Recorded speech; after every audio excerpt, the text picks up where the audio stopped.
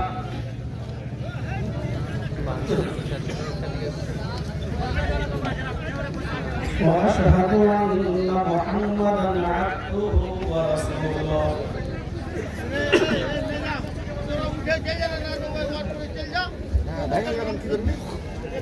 أما بعد فإن خير الحديث كتاب الله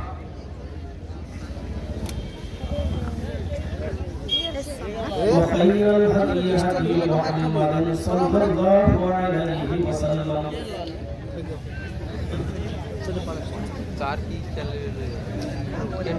وشر الأمور محدثاتها وكل محدثة بدعة وكل بدعة ضلالة وكل ضلالة في النار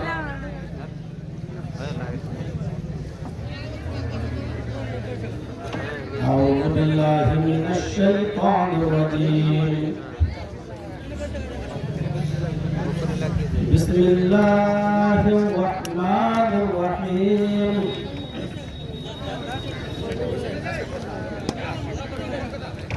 إن الذين آمنوا وعملوا الصالحات فلهم أجر غير ممنون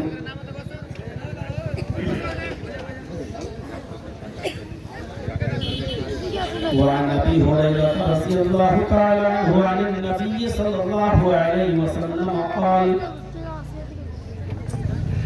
الإيمان بضع وسبعون شعبة فأفضلها قول لا إله إلا الله وأدناها إماطة الأذى عن الطريق والحياء شعبة من الإيمان رواه البخاري رب اشرح لي صدري ويسر لي أمري واحلل عقدة من لساني يفقهوا قولي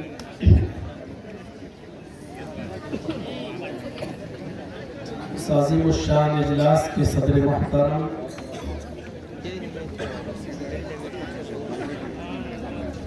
اور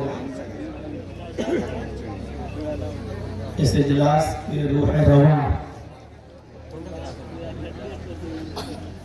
جنہوں نے فون پر رابطہ قائم کر کے 8 فروری کی ڈیٹ آپ کے اس دیار کے لیے فکس کرائی ہمارے محترم دوست اور کلاس فیلو ہم سبق ہم درس فضیلت الشیخ ڈاکٹر امان اللہ المدنی حفظہ اللہ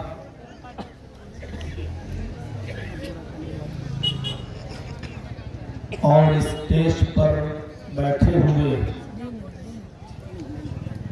ہمارے رفیق محترم فضیلت الشیخ تنویر مدنی حفظہ اللہ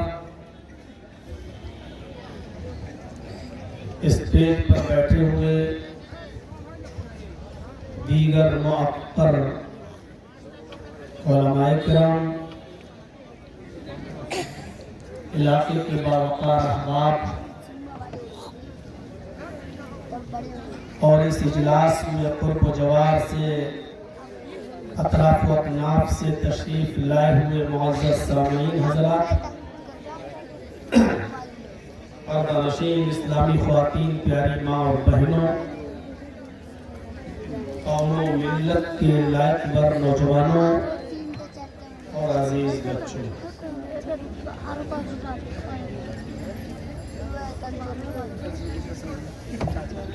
ایک لمبے عرصے کے بعد اس دیار میں پروگرام کا موقع ملا۔